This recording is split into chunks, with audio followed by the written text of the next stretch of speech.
The recent impeachment vote on the floor of the National Assembly sent chills down the spines of most Kenyans. Why? Because when you want Ruto to go, which is the sentiment of the vast majority of Kenyans, when you want Ruto to go, you want to see his support waning. You want to see support, especially in Parliament, reducing dramatically. But what happened? There was an overwhelming vote to impeach Gachagua. There was an overwhelming vote to do what Zakayo once done. Okay? And Kenyans were very scared about that. However, surprise, surprise, surprise. Hey, that is not exactly what happened. In fact, the details emerging are revealing that this was a very elaborate operation, very detailed, cost a lot of money, okay, a lot of planning, logistics, etc., to get those 200 plus votes from both UDA and ODM in Parliament, voting emphatically to impeach Gachagua, voting with zeal to support what President Ruto wants. And actually this should not have taken me by surprise, because of all people, I am the one who reported on this channel very early, during the 2022 presidential campaigns, long before the elections, that what we had here was a perception candidate. You see, somebody who just focuses on the perception that goes out to the public. The reality and the truth don't matter to them. Okay? All they're interested in is the perception, the image. Okay? I should have known that there was something fishy going on even before I came across this information. Stay with me and I will give you all the very shocking details behind this story, what was happening in the background, that will shock you to your bones. But first, allow me a brief word on behalf of our sponsors for today's show. LemFi is an app very useful for sending money to your loved ones, and it has very many advantages. The best exchange rates in the market, no exorbitant fees, etc., etc. And you have a chance to try it out. And if you use my code, you will get a cashback reward. And therefore, I would urge you to give it a try. And then of course let me know how it goes. Just use the code KUMEKACHA. Okay? Definitely something worth trying out. Right! What really happened here? So that it seemed that the whole House, the whole of Parliament, apart from a mere 44 rogue MPs, voted very enthusiastically to send Rigathi Gachagua, the Deputy President, home. Now, for the longest time, we have known that Parliament is a place of transactions. Okay? People pay money and they get a bill passed. We've even heard of stories of money exchanging hands in the Parliament toilets. Oh yes. And so money exchanging hands at the National Assembly is old news. Boring. Everybody knows it. However, according to some sources, this time round, it was a little different. And because it was different, it tells us something. Okay? We are told that UDA and ODM MPs were not only paid, but they were put up at a hotel. Yeah? Many believe that hotel where they were put up is the Weston Hotel. And I have no idea who owns the Weston Hotel. Maybe you can educate me, okay? Maybe, just maybe, it is a Kenyan investor, okay, with massive interests outside the country and within the country. Something like that.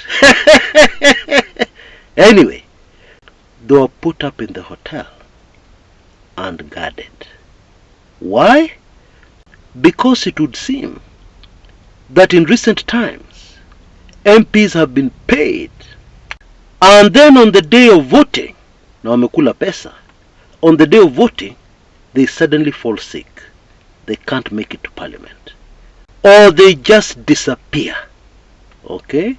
Only to reappear after the vote has been taken with mob excuses. So somebody was not taking any chances this time round. So they all headed into this hotel and then escorted to parliament to vote to impeach Rigathi Gachagua, the deputy president. Now to me, that does not sound like an executive that is in full control of parliament. No. It sounds to me like an executive that is very desperate and is using money and elaborate plans to get the vote to go their way. That is what it really is. Now please take note of something. It would have been a lot cheaper to reduce this number of 200 plus to something less, 100 and something, yeah, or something closer to the bare minimum that was required. However, it seems that somebody went to great lengths to make sure that the vote is a landslide. Why? For reasons of perception. And it worked. Even on yours truly. You will remember in a previous video, I said it is clear that Ruto has firm control of parliament. Well, that is not really true. Based on this very latest information. In fact, Kenyans need to know this thing is not over. Because there are a lot of discussions as to who will replace Rigathi Gachagua. Yeah. Many analysts have assumed that this is already a done deal. Nothing like that. There are many obstacles ahead. Very many. And there are some which are deadly. And there are many which are capable of bringing this impeachment manenos to a screeching halt. For example, the Constitution is very clear that once a new deputy president is nominated, only the IEBC can validate them as a replacement. Now we all know that the IEBC currently is not properly constituted. It can't even hold by elections. And therefore this is a hurdle that will be very tricky. Not only that, many people think that the Senate is a walkover like the National Assembly. Nothing like that. May I remind you that the Senate has a lot of very ambitious, very courageous, very opportunistic politicians who can very easily gang up and decide to frustrate Ruto big time. Now get me right, I'm not saying this is what is going to happen, but what I'm saying is that the Senate is very unpredictable. You know, politicians are ambitious people, and when they smell a chance somewhere, when they smell an opportunity, they can go to great lengths to achieve what they want.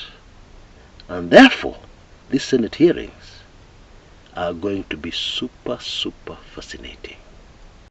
Anything, and I mean anything, can happen. Now very quickly before I go, I just want to remind you of my latest offer.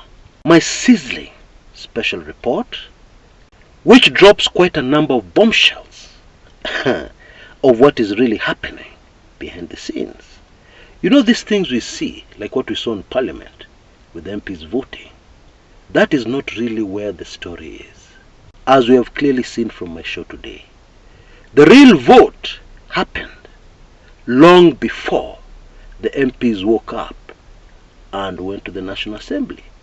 The really important things happened at that hotel, where the MPs were all crowded into, after being paid, to avoid them receiving money and then hampering.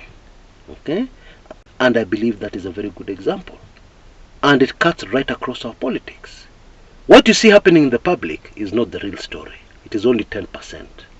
90% of the drama usually takes place well away from the public, in the backrooms of Kenyan politics.